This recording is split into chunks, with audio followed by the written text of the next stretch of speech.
Welcome everyone, MJ Hobby Corner here. I want to show the completed tank.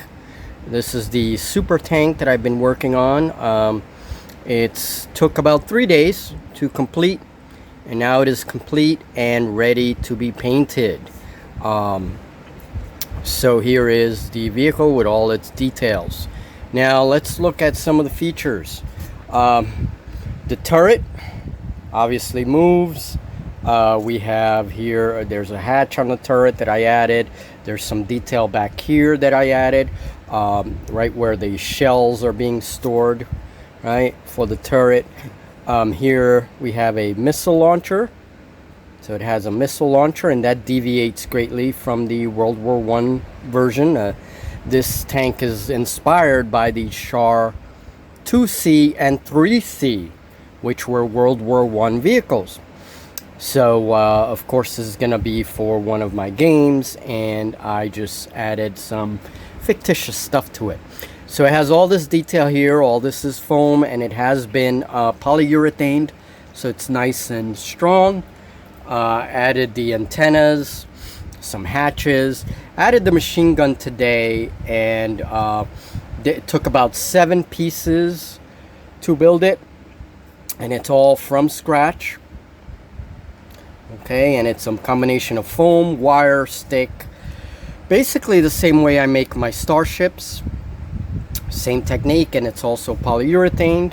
Now as far as weapons are concerned, it has this howitzer like thing, it has the machine gun, rocket launcher, and then it has the primary gun, has another gun here, and this one moves.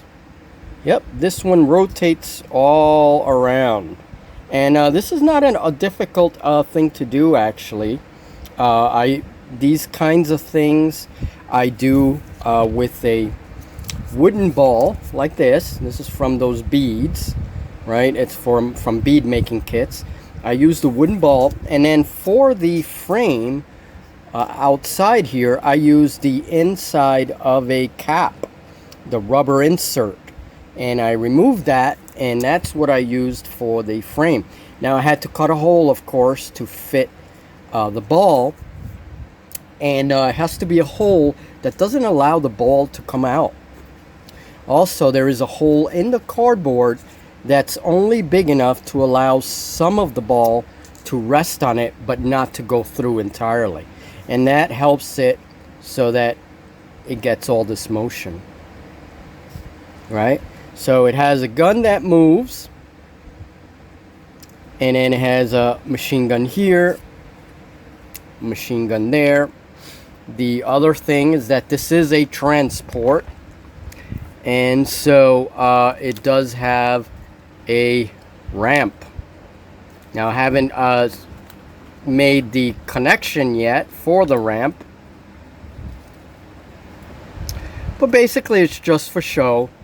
And I'm gonna be gotta fix it up, clean it up, fix it up, and then it's gonna have that. I'm gonna paint that interior, probably just black, and so it has a ramp which indicates that it does transport troops. So it is a heavy transport, something like an oversized Land Raider. Yeah.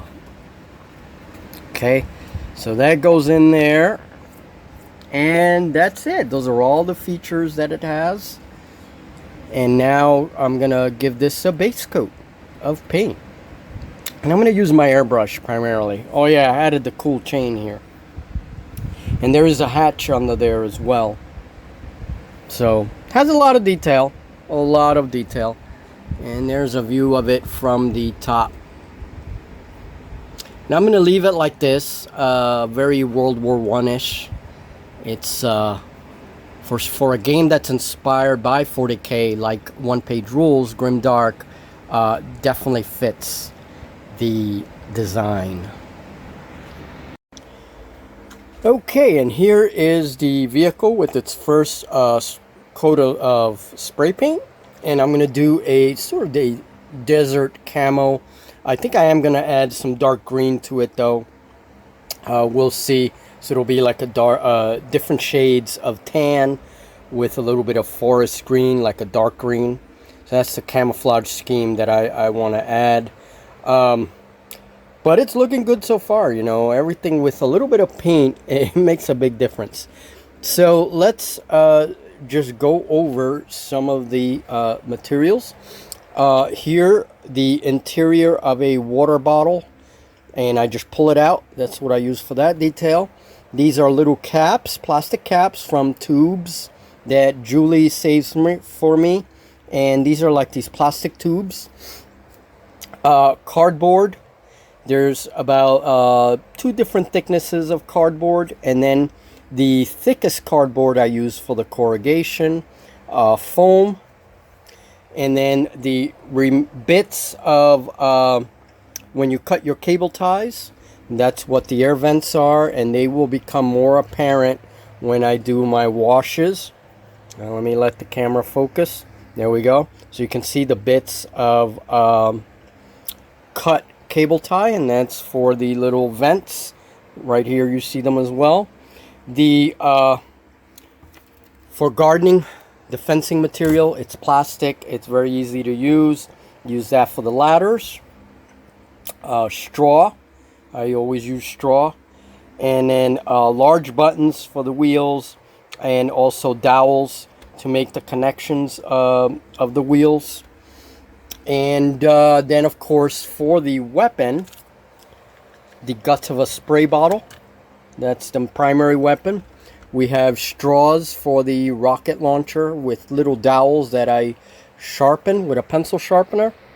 And that's what makes the rockets. There, I'm trying to keep it nice and focused. Okay, and then that also takes cardboard and a little bit of corrugated cardboard for the very front here. Just gave it an extra little bit of detail. There's buttons as well. I use buttons for various things, including to cap off the little rocket launcher there. And that's about it. I mean, pins. I use pins for the antennas.